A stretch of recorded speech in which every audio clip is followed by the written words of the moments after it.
Morning children, welcome to my YouTube channel. बच्चों, आज हम सॉल्व करेंगे एक्सरसाइज 6.4 का क्वेश्चन नंबर 1। क्वेश्चन नंबर 1 में हमें क्या बोला है?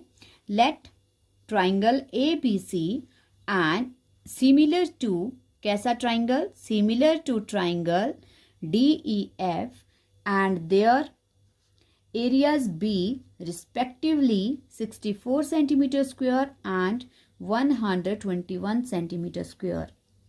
If EF equals to 15.4 centimeter, then find BC. तो ये बच्चों हमारे पास दो ट्राइंगल बोले हैं लेने के लिए। मैंने दो ट्राइंगल ABC और DEF लिया है और बोला है ये दोनों ट्राइंगल आपस में सिमिलर हैं। और DEF ट्राइंगल की EF साइड दी है, BC हमें फाइंड आउट करनी है।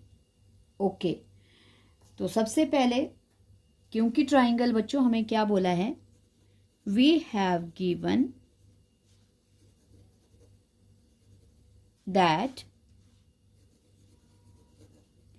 क्या बोला है कि ये दोनों ट्राइंगल जो हैं सिमिलर हैं। That triangle A B C is similar to triangle D E F. और अगर बच्चों ट्राइंगल जो है हमारे पास सिमिलर होते हैं तो उन दोनों ट्राइंगल्स के जो एरियाज होते हैं उनका रेशियो, ध्यान देना मैं क्या बोल रही हूँ, अगर ट्राइंगल सिमिलर हैं तो उन दोनों ट्राइंगल्स के एरियाज का जो रेशियो होता है वो उनकी कॉरेस्पॉन्डिंग साइड्स के स्क्वायर के इक्वल होता है। कॉरेस्पॉन्डिंग साइड्स का जो रेशियो होगा उसके स्क्वायर के इक्वल। जैसे कि क्या क्या है हमारे पास? हमें दिया है, पहले हम लिखेंगे area of triangle A B C upon, हम अपॉन करके लिखेंगे इनको, रेशियो लिखेंगे क्योंकि सिमिलर ट्राइंगल्स का जो रेशियो होता है, देखो मैं कैसे लिखूंगी, ये आ गया area of triangle ABC upon area of triangle DEF, मतलब दोनों सिमिलर ट्राइंगल्स के एरिया का रेशियो। और इक्वल्स टू किसके इक्वल होता है बच्चों? जो कॉरेस्पॉन्डिंग साइड्स होती हैं उनके रेशियो के इक्वल। तो यहाँ पे अब हमें ट्राइंगल का एरिया दिया है और एक साइड हमारे पास है, अब हमने उसी की जो दूसरी कॉरेस्पॉन्डिंग साइड है उसे फाइंड आउट करना है। क्योंकि इसमें देखो ए बी किसके कॉरेस्पॉन्डिंग है? DE के। AC किसके कॉरेस्पॉन्डिंग है? DF के। और BC किसके कॉरेस्पॉन्डिंग है? EF के। तो अब जो हमें फाइंड आउट करनी है वही वाली कॉरेस्पॉन्डिंग साइड्स लेनी है। तो अब हम ले लेंगे BC square upon EF square. ये हो गया बच्चों की क्राइटेरिया हमारे पास।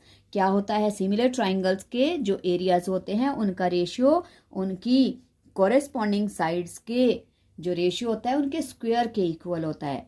ओके, तो अब एरिया ऑफ ट्राइंगल एबीसी का हमारे पास दिया है 64 और DEF इसका दिया है बच्चों 121 और इक्वल्स टू BC, क्योंकि हमें फाइंड आउट करना है तो BC को हम एज इट इज रहने देंगे और अपॉन में क्या है बच्चों?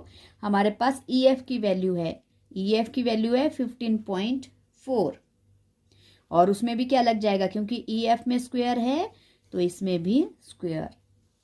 ओके, 64 अपॉन 121 इक्वल्स टू, क्या करेंगे हम इनका स्क्वायर कॉमन कर लेते हैं क्योंकि दोनों में स्क्वायर है तो हम इसको इस तरह से लिख सकते हैं बच्चों।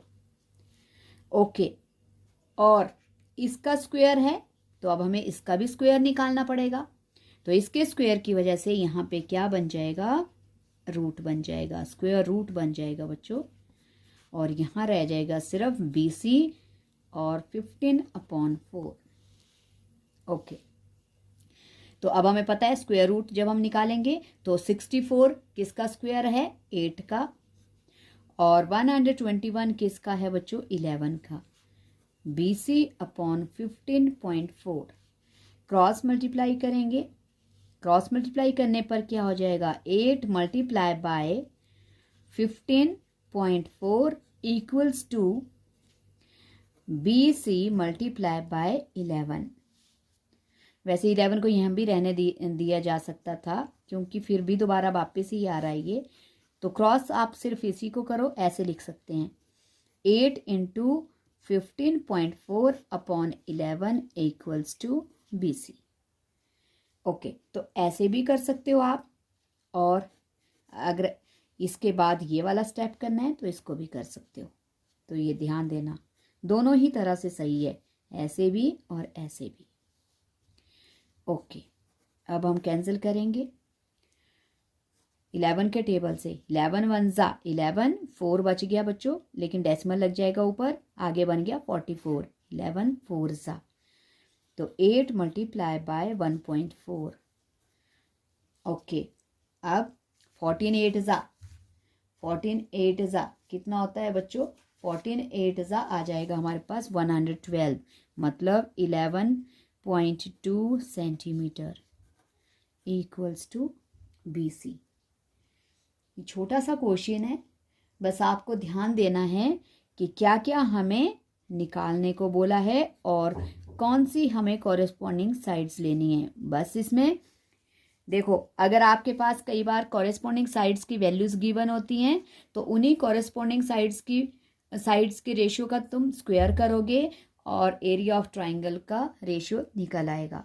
और अगर आपको जैसे ये क्वेश्चन है, इसमें एरियाज दिए हैं दोनों के, तो दोनों के एरियाज का रेशियो और इक्वल्स टू जो कॉरेस्पॉन्डिंग साइड, जिस साइड की तरह की कॉरेस्पॉन्डिंग को फाइंड आउट करना है उनका स्क्वायर। फिर वैल्यू रिप्लेस करनी है और वैल्यू रिप्लेस करने के बाद फिर आपका आंसर आ जाएगा। सो आई होप आपको ये क्वेश्चन समझ आ गया बच्चों, समझ आ गया है। सो प्लीज़ प्रैक्टिस करना और चैनल को सब्सक्राइब करना। Thank you so much.